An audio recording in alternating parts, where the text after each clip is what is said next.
And we are now to 7. Now we're to the cat issue. This is the first public hearing and consideration of amending the animal control ordinances of the City of San Angelo, Texas by amending Chapter 3, entitled Animal Control of the San Angelo Code of Ordinances, to add new defined terms under Article 3.01 to address impoundment and release of free-roaming community cats under Article 3.05, to add a new Article 3.10 entitling Free-Roaming Community Cats, allowing and regulating free-roaming community cats and establishing requirements for free-roaming community cat caregivers. Mr. Salas, you are on, sir. Council, over the past several months, the Animal Shelter Advisory Committee has heard testimony and a lot of recommendations from law citizens to establish a program to help deal with the free-roaming cats in the community. I think it's safe to say that we have an overpopulation, which is not surprising since cats are prolific breeders. So you can see by that number there. Unfortunately, our current process, which we've used for decades, hasn't worked, doesn't work, especially not in the long run. The main reason this doesn't work is because of a thing called a vacuum effect. Basically, when you go capture cats and you remove them, eventually other cats will be moving in to stabilize the population. It's a fact. It's happening. So we have to try to do something different. And I think the staff and the committee believe that a trap, neuter, return, maintain program is worth trying here in San Angelo. These kind of programs have shown a pretty good success rate, in some cases up to 100%, but what I've seen mostly over at least 50%. So it does make a difference. It is effective. We're recommending changes to the ordinance to set up the TNRM program. We're going to register caregivers, and we're going to have new rules for impoundment and for disposition of these cats. These are the affected articles in the ordinance. It includes adding new terms in Article 3.01, addressing impoundment and release of free-roaming cats in Article 3.05, adding new article addressing regulation and establishment of community cat caregivers. Now, we will have to work with a lot of the support groups to iron out some details. For example, even though microchipping is a great thing to do, especially for identification, we cannot enforce it now with the current ordinances. We may have to come up with some incentives, perhaps some partial funding of these types of microchipping to allow my staff a chance to better identify what colony they come from. Some things we have to work out. We got a few others to work out, but those are the main ones. I think before council deliberates, I think my shelter manager, Julie Parsons, wants to address the council. Yes, ma'am. Welcome, Julie. Morning, council. I just wanted to explain the ordinance, basically, kind of in layman's terms. I've got 2 tennis balls here. There's not a difference in the 2, and they're going to represent 2 cats in a feral cat colony or a community cat colony. So if you have 2 cats, whether they're ear-notched or not, ear-notched is only distinguishing whether they've been spayed or neutered. You can't tell which colony they belong to. There's no form of ID on them. But if they were microchipped, the microchip number could be related on the rabies certificate. And we would also know who's responsible for that colony and be able to contact them and let them know your cat got trapped, and you can come pick it up and relocate it. With the ordinance written the way it is, if a cat got trapped, you've got 2 black and whites or 2 black cats in a colony. You know they probably belong to a colony, but you're not sure. They're all going to have to be rabies vaccinated before they leave the shelter because that is state law. So every cat, every time, will have to be rabies vaccinated. Thank you. Thank you, Julie.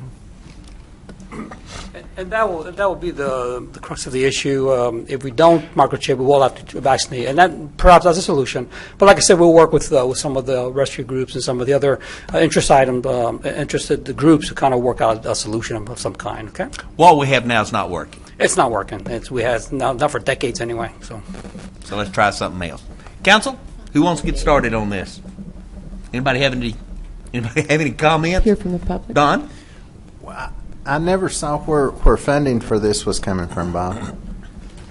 There's not a lot of this. The way it works is the caregivers will do the trapping, the vaccination, and those kind of things. It's their responsibility to take care of that. Okay, so our it won't staff- come from us. We won't be doing that. Okay. It's this and the caregivers will have to register with a sponsoring organization, and I think we have a couple of them, Paws and Critter Shack. Good. Once they register, their job at that point is to take care of the TNRM program. Okay, good. Thank you. Any other comments from council? I can Ms. say, and Bob and I have met on this subject, but when I started having my public meetings, this issue kept coming up over and over again. And I may not be so aware of it. I'm aware of the program at ASU, but I wasn't aware of it in my neighborhood or in my district until I became elected. And a lot of times what we're seeing are cats that are left when people move or they become elderly and they might change their housing situation, and cats are left behind, and very quickly you have problems. And my neighborhood in particular has been a victim of this. So any program that's takes a new approach to this in such a humane way, I think is very good, and you have the support of SMD5 to do it. Well, I'm not going to say anything derogatory about cats, because my aunt's in the back room, and State of the Division's in this room, so I'm not going to say anything derogatory about cats. Public comment? If we could, come on up, Terry. State your name. You've got 3. Yeah, my name's Terry Campbell. I just spent this last Christmas down in South Florida, and the city of Land O'Lakes, Florida, has a similar program. It's called a Catch, Spade, and Vaccinate and Release. Well, and it works there. But what they did, they cut a little notch in the edge of the ear so that they can identify them from a distance, so they don't keep catching the same ones over and over and over. That was my only comment. Thank you, Terry. Anyone else care to comment on the cat issue? El presidente. Mr. May. El Jefe. I'm Brian May. I work at Angelo State, and I just want to rise in favor of this amendment of the ordinance. We have a program at Angelo State University that has unbelievable results. What this does is it actually addresses the actual behavior of the ecology of feral cats. And my dissertation is in physiology of animals, and I've done massive amounts of research in behavior of not only farm animals but pets as well. And I can tell you that this addresses the actual behavior. In doing so, it is remarkably successful at Angelo State, and it has not cost us one dime. They too are ear-notched, and it's worked well. And I would think that this is something that would be a easy vote, in my opinion. And I just want you to know, on behalf of myself, I'm not representing the institution, but as myself and as an educator and an animal researcher, that this comes from very firm evidence. And I think it'll be a great thing for the city, and I'm hoping we'll follow the pattern that the gentleman just talked about in Florida.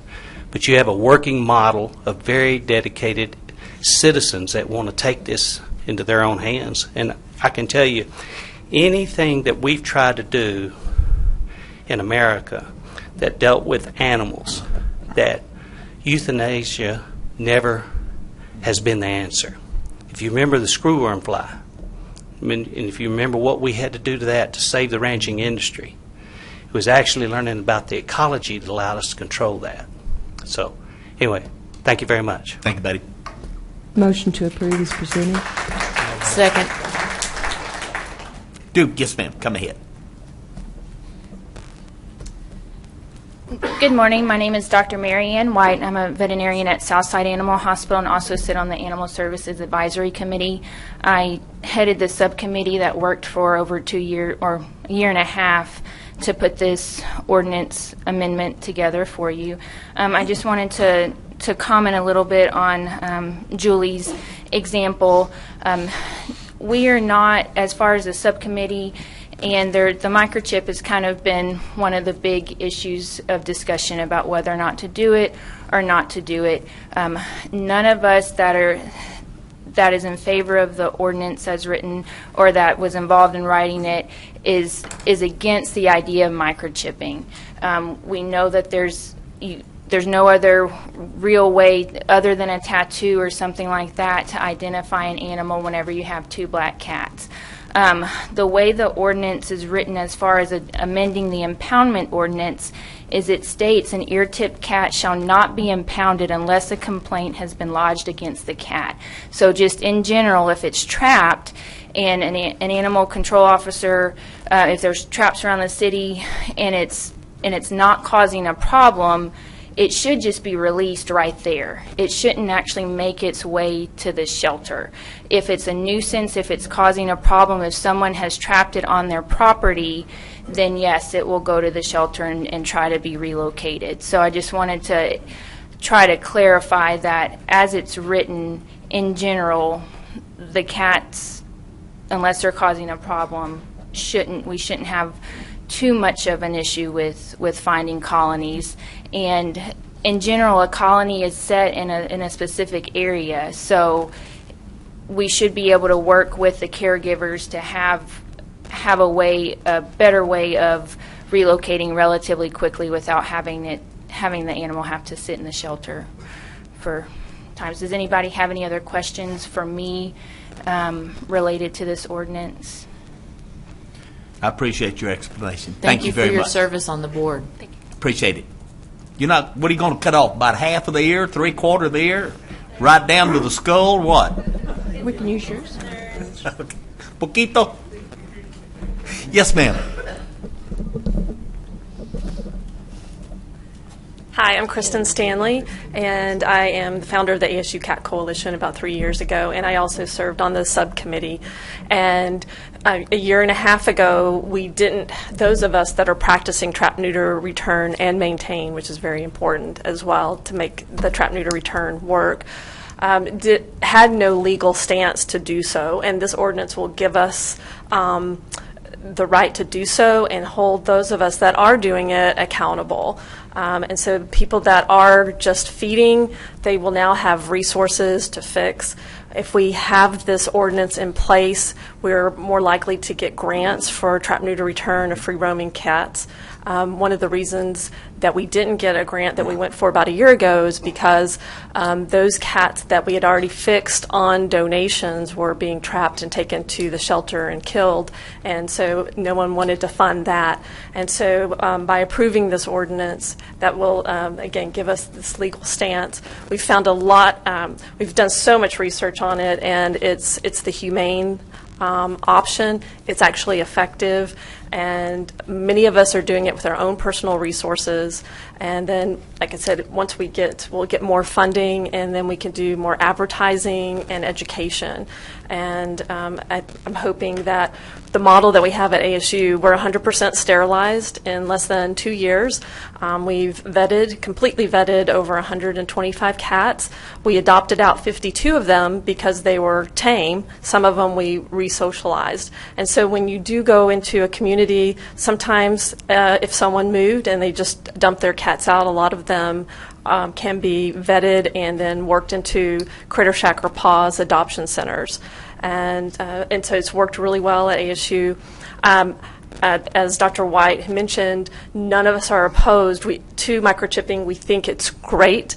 When Critter Shack has spay-neuter clinics, we actually run about 200 cats through these clinics every other month.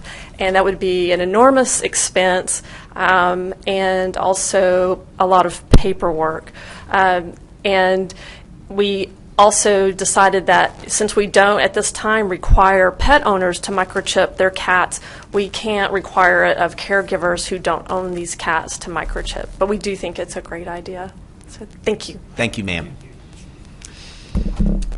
Anybody else want to comment on the cat issue? Council, do you have any comments? You know, Yes, sir. I love cats because people ask me how many grandkids I have. I say I have 3 grandcats and a grandpuppy, so I know how to love cats. Well, my aunt's in the back room, so I'm not going to say anything. Anybody else have anything? If there's no further comments, I do have a motion to approve as presented from Charlotte. Somebody want to second it? Second. She did. Do have a second from Elizabeth. And if there's no further comments, I will call for the vote. All in favor of accepting the ordinance as written, please say aye. Aye. Any opposed, nay. Put a 6-0 on that one, Brian. Thank you very much. Hey, Mayor, can I ask Tom or Corby